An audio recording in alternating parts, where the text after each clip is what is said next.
Come on, lad, put your back into it. Keep digging that slow. We'll all be screwed by sunrise. Uncle Derek's furious brow somehow emanated ever more anger than usual, a fury which failed to subside as I picked up the pace of my shoveling.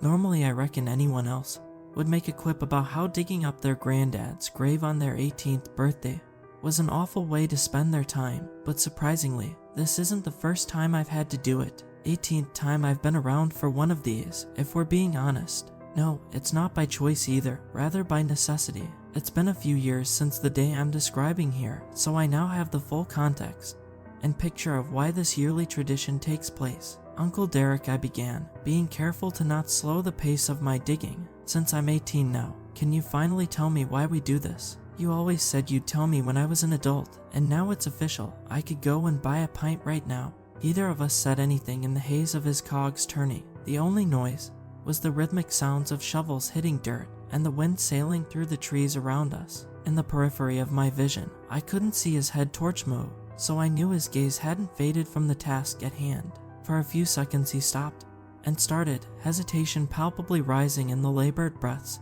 he made with each dig. I guess me and your old man did say that. Fine, but just know, once that cat's out of the bag, there's not a treat in our arsenal that can tempt it back in. It'll be your burden to know and swear to secrecy until the time comes where it's you guiding your young guns on this same road. Deal. The digging sounds had stopped now, and I looked up. My sweaty, troubled uncle extended his hands towards me, an expectancy shining in his eyes. How can a man's face still be that beetroot and sweaty in weather as cold as this? Deal, I repeated, taking his hand in mine for a shake. Wish I'd remembered just how strong his handshakes were back then. Fine, we'll have to talk and dig. Then we can get this over with, and you can treat us both to your first pint. Well, first legal pint, eh lad? A smirk stayed as we released hands, lifting our tools and synchronizing our digs once again. I really had to hide my weekend partying better, didn't I? First, I'll need to give you some preamble to explain what goes on, since a lot of this is contextually based on the yearly occurrence. For as long as I can remember, me and Uncle Derek have journeyed out to the far reaches of the counties, always on my birthday, and always digging up Grandad, Ernest. The shovels might have changed, and the different trendy outfits I'd been courting may have varied based on where I was in life, but the plan was always the same. Well, mostly, find the site, dig him up, and then a bag was placed over my head. I'd wake up the next day in my bed, hands burning, head swimming with pain. I learned pretty sharpish that nobody would acknowledge the events of the previous day if I tried to discuss them, so I didn't waste time with that. I say the plan was mostly the same, because there's a part of my synapse wagon that's convinced we're never going to the same places. I'm not the most observant, but I began to study the lengths of journeys, the things we pass, the sounds the world makes. They didn't always line up.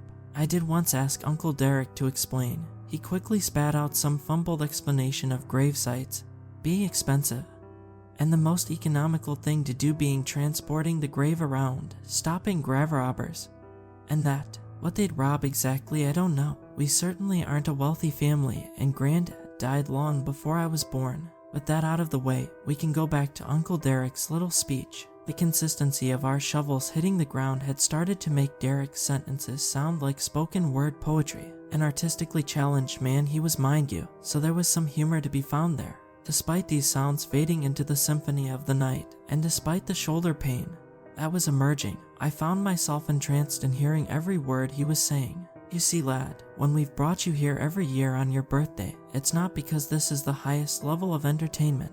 I spent 30 years on a building site. Believe you me, the last thing I want to be doing at 1 in the morning is even more physical labor. No, this is something we've been bound to do since me and your father were about your age, same as our father before us. I suppose that's the first bombshell. Grandad, Ernest isn't your actual granddad, and being a corpse, he's definitely too sober to be our old man. We called him Grandad too, but we learned that he was probably more of a great-great-granddad, if anything. Neither of us had met him too, but like you, we made yearly trips to visit him, to dig him up and what happens next is what you don't normally see on account of being bagged up like a cabbage.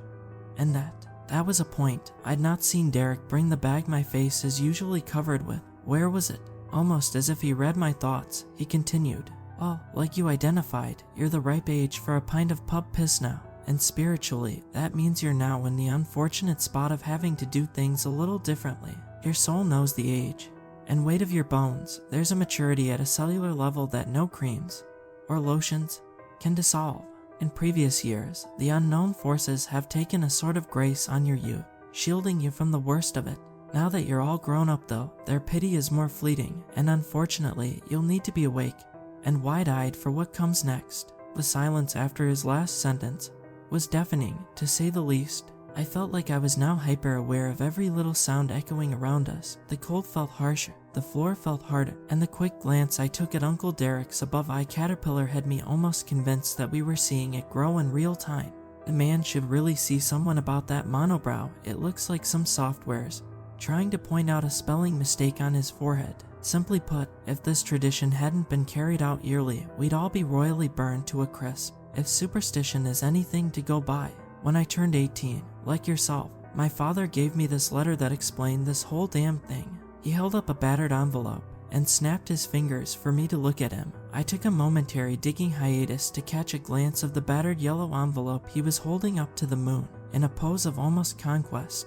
With a head nod that signaled right, you've seen the envelope. Keep digging, you lout. I went back to introducing shovel to soil. It's a long letter, and I know you're a brainy lad and all, but maybe you can look over it later given the little time we've got. The long and short of it is that whenever this earnest lad was knocking around, he'd made a couple of right sorry blunders that quite frankly should have meant neither you nor I should be standing here digging right now. Popper cocked it up to speak plainly. Man was a selfish, nasty piece of work that by some miracle saw the error of his ways and did what he could to fix them, including making pacts with things of all manner of dark and primal.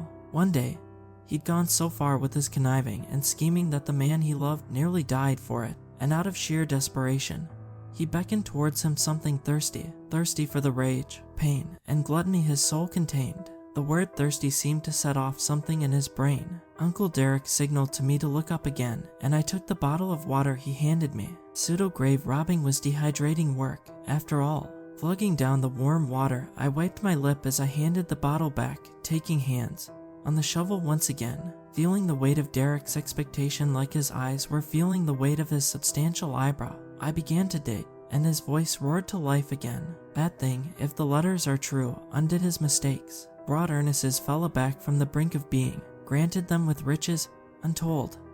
Financially, but also set up the convenience for them to be able to adopt a young'un, something which two men, as lovers, wouldn't normally have had the luxury of doing back in them days. Now, as you'll discern from the rather somber tone until now, this wasn't some malevolent entity doing this out of the goodness of its heart. No, there was a price. A real one too. One that's unfortunately spilled down like piss onto our legs as well. It's why we do this. Derek stopped as the sound his shovel hit made changed. Metal. We'd found the coffin. Looking up at each other, I saw him collect his breath.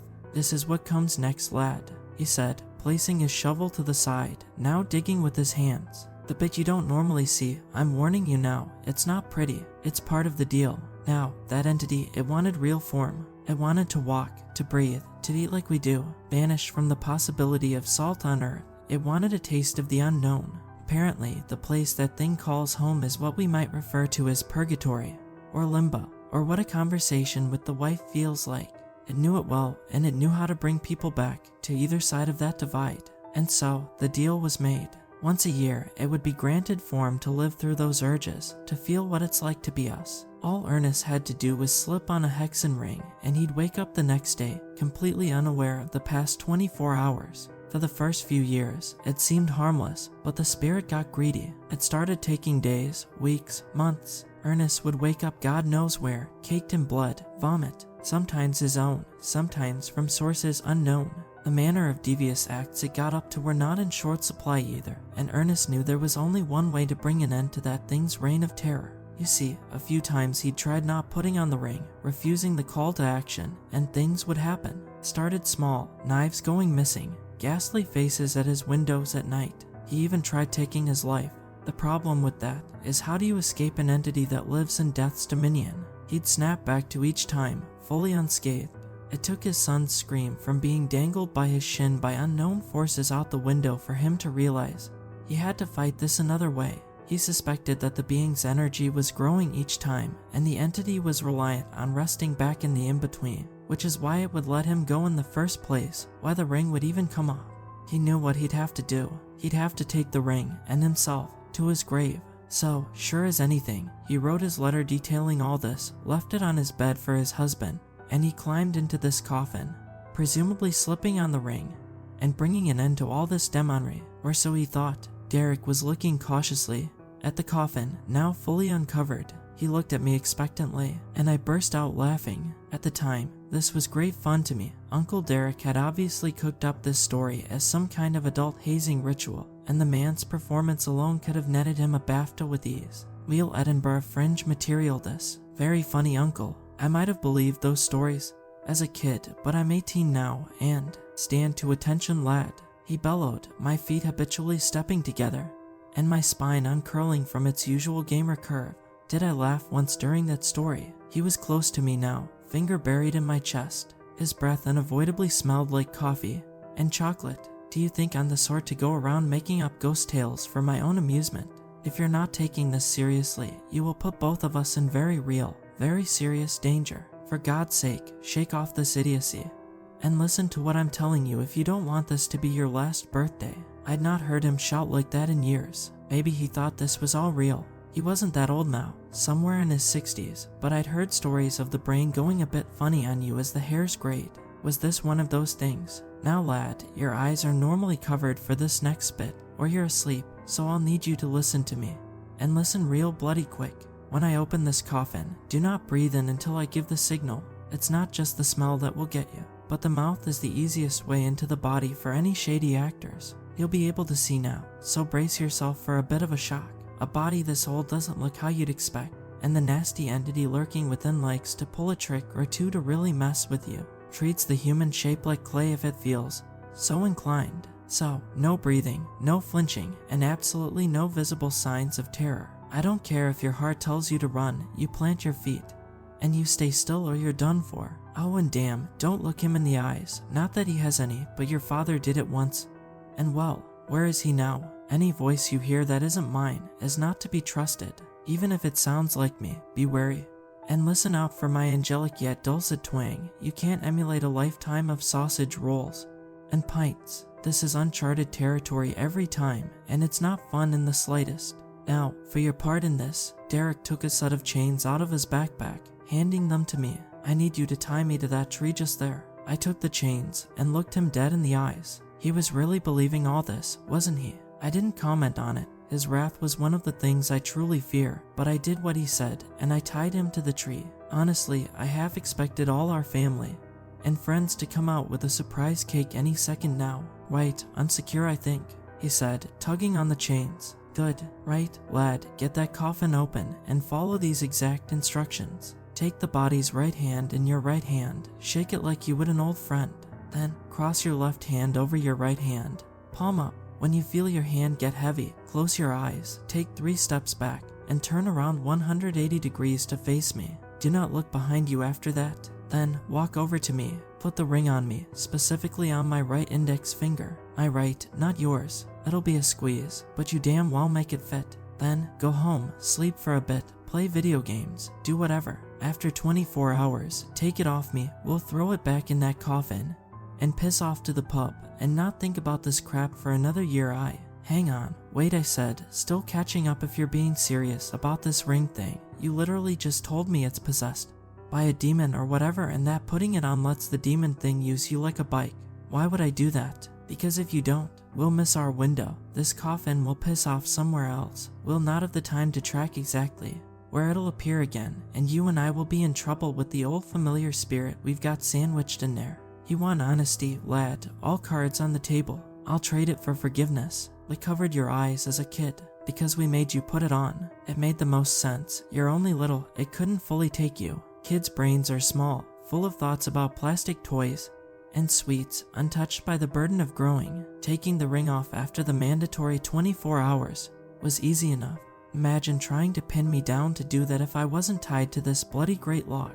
I still didn't believe it, but fine, I'd play his game. I was almost sure I was being recorded for a prank now, but I didn't care. It was cold and dark, and I wanted to get home already. So I put my hand on the coffin door and yanked. Peering down into the coffin, I saw, well, I don't really know how to describe it. It was like a leathery person made from a mashed up combination of me and dirt, bones sticking out in places I didn't think we even had the capacity for bone in. Fiction or not, being this close to a corpse was fucking weird. I carried out the instructions, my brain screaming at me to get the hell out of there right now. I forced myself though, and did what Derek said. I took the thing's right hand in my right hand, and gave it a firm shake. The moment my skin touched what I think we'd normally call skin, my entire composure changed. The fear of this thing had been replaced by a deep familiarity and trust and compassion. It was like an old friend. I knew this person, I had nothing to fear. I knew that this person was a person too. I was so sure. As I shook its hand, I remembered what my dad would always say. If you're shaking someone's hands, it's only polite to look them in the eyes, and so I did. The idiot I am. The thing in the casket looked back into my eyes, despite having none itself. The fear was back now, but my hand was locked in. I tried to wrestle both my hand and gaze away from it, but I was cemented, forced to watch as the meaty grin extended, and as I heard bone and flesh snap into place, the muffled sounds of Derek screaming and wrestling with the chains did little to distract me, and I felt the world turn tiny. As I fell backwards into the coffin, I couldn't move. I was stuck. Facing forward, I saw that fleshy form slowly walking towards Derek, who was still protesting very northernly. I watched as it slammed down on his leg with the nearby shovel, muffled screams presumably amplifying in volume as bone was protruding from his leg. The chains almost seemed to bubble away as the thing grabbed Derek's arm, ripping it off with extreme force. If I could as much as blink, I'd be blinking up a fury right now, but I could only watch as my uncle sat there up against the tree, bleeding. I could only watch as that thing melted into him, the two merging before my eyes like the mixing of water and juice. I couldn't even cry. After what felt like 100 years, my brash but loving uncle stood up, his broken leg and absent arm now seemingly replaced by the same fleshy being I had now taken the place of in this grave. I watched as his new appendages fizzled and writhed into familiar forms, and as he held up his new arm to the moon, a faint glint of a ring could be seen. The person now piloting the skin of my uncle gave me that same unearthly grin as the coffin door slammed shut, sinking me into darkness. When I came to several years later, it must have been by fate. They found me buried, comatose, only by chance of a construction firm finding the coffin submerged deep in a sewage drain. Mind-boggling, the report said. Given the previous day, that drain had only just been cleaned. I couldn't answer the police questions. The hospital found no illness within me. I was in tip-top shape. You're probably thinking the same thing I am. How? I later found out by way of a bus advert that I'd been buried for 6 years, somehow living asleep, with no food nor water to keep me going. It was even more surprising that after 6 years of no food, I'd barely been able to finish my dinner. Less surprising still was that my favorite video game series still hadn't had a new entry. Is it bad that my first thought was to get back into the coffin? I'm writing this because I need you to keep an eye out for me. That thing killed and stole my uncle, and I don't know where it's gone, but I'm going to try and find it. 6 years is a long time, and it could be anywhere now. If you see a short, fat, exceptionally northern man wearing a ring that looks far too expensive for him, be vigilant. It's a vague description, but rather annoyingly, my uncle was an exceptionally unremarkable man. It's not a lot to go on, but if you even think you've seen him, let me know where and when. I don't have a plan yet, but I've got time to make one. Let's stop it from taking anyone else.